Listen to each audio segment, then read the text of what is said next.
You know, I have a whole spider web of devotional rituals these days that hold me in place as a human, and that realization just kind of crept up on me because I did not used to have that. More on that in a bit.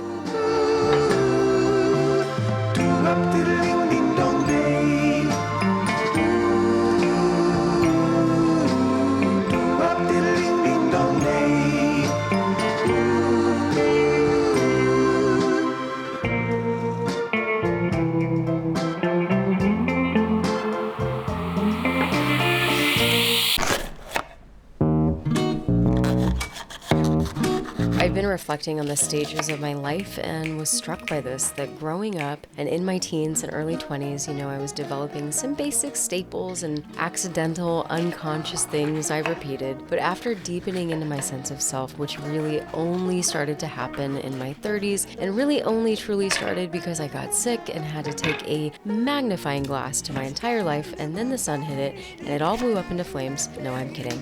But some of you will definitely know what I mean there. But it was that very confronting act of self-examination that led me into a long-awaited self-devotion that I had never known before. And it's held by these habits, my dailies, the sticky notes that color and hug my life.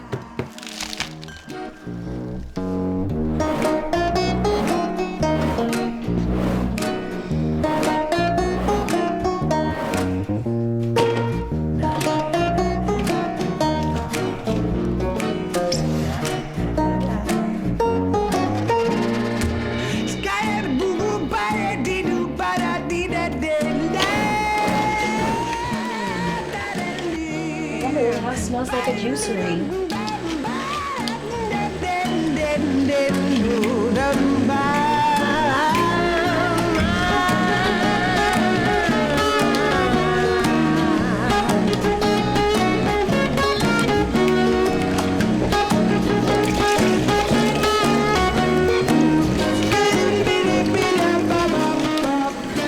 Yeah, it looks like a colonic.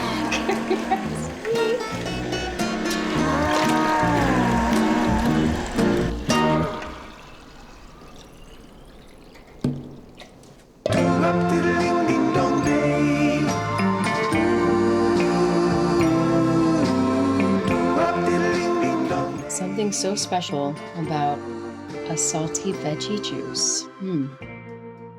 I did used to love V8 as a child. This is pretty similar and still so salty with these natural salts. You'd be really surprised.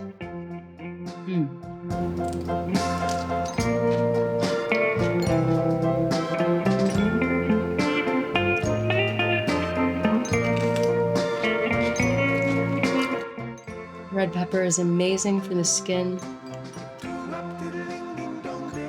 Has that rich color.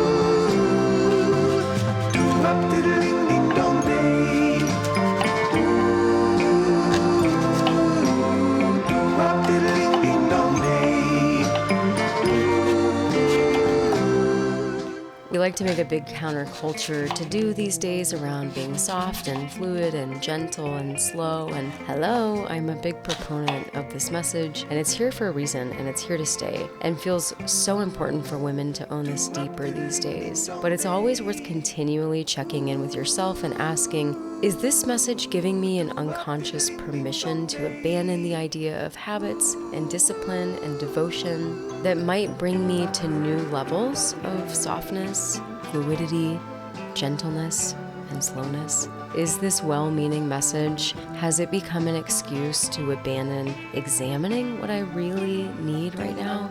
Like, not what I want, but what I need, in a sweet but firm, mothering kind of way.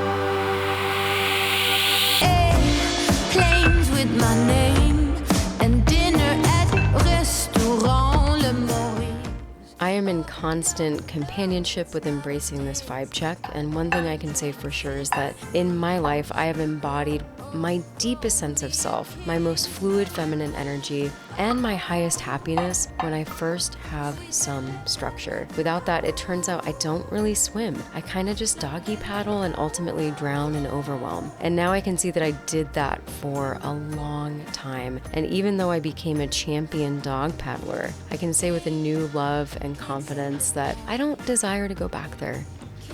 I'm sending you a big hug for wherever you are on this spectrum right now, and an even bigger hug for wherever you'll be going next.